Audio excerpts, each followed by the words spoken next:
Overthinking is an art of creating problems. So they say if you want to be in the midst of problems, overthink things.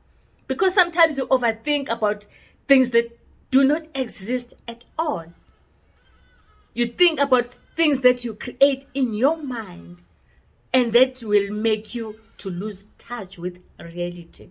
And if you lose touch with reality, that is the point of no return.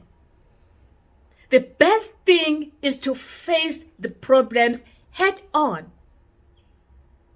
We must learn from the best, Jesus himself. He came on this world in our image. He came on this world as a human. Definitely, he expected to face problems, because on this earth there are problems. Everybody has his own problems to face. He never ran away from them. So who we are to run away from problems? We need to face them head on. And this reminds me of the story of Paul in the Bible. It is said that Paul suffered from pains from the thorn in his flesh. He was in agony. He suffered and asked God to relieve him from pain, but he refused. He said, "My grace is enough for you, and my power is perfect in weakness."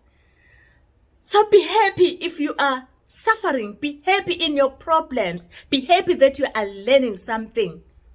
Be happy that you are next to God. Because if you are suffering, you never forget to pray. Suffering is the thing that puts you closer to God. And Paul's request to be relieved from pain was rejected by Jesus. Why?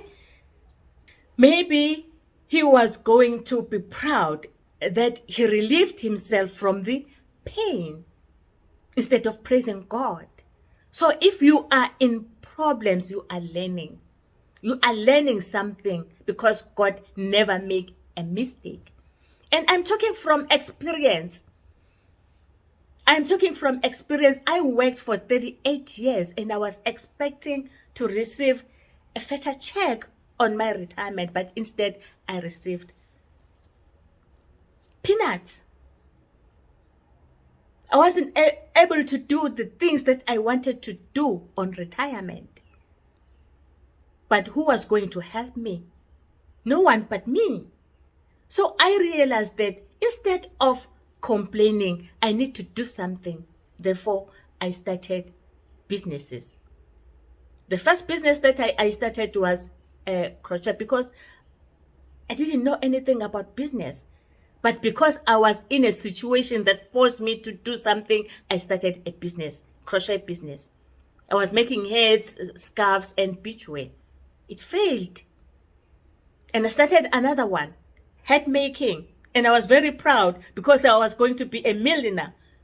That is some status. But I failed. And I kept on looking for opportunities. But because, that is an advice, never close your eyes when you are suffering. Let your mind open and look for opportunities around you. Then I found the Legacy Builders program under the leadership of Michelle O'Neill, a lady from Kansas City.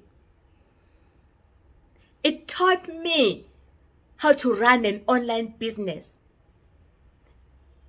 It taught me how to attract customers.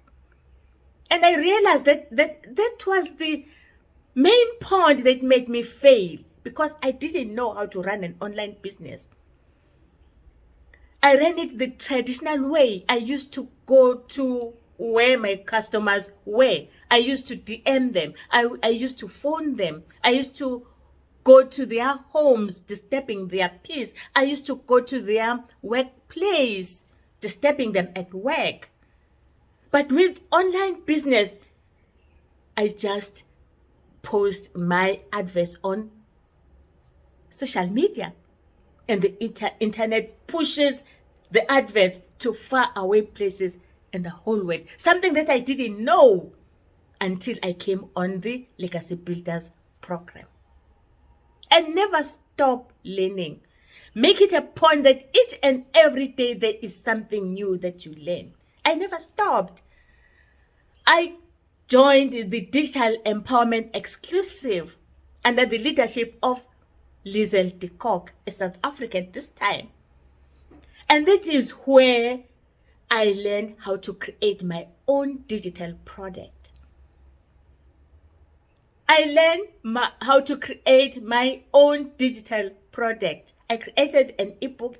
An ebook, and I also learned how to use Canva, because I wouldn't create an ebook without the knowledge of Canva to make things easier for me. If you say you'll sit in a corner and don't come out and look for opportunities, you'll die miserably. Don't overthink things. Make yourself at peace and learn that life needs to be lived. Live in your problems. Enjoy in your problems. Keep praying.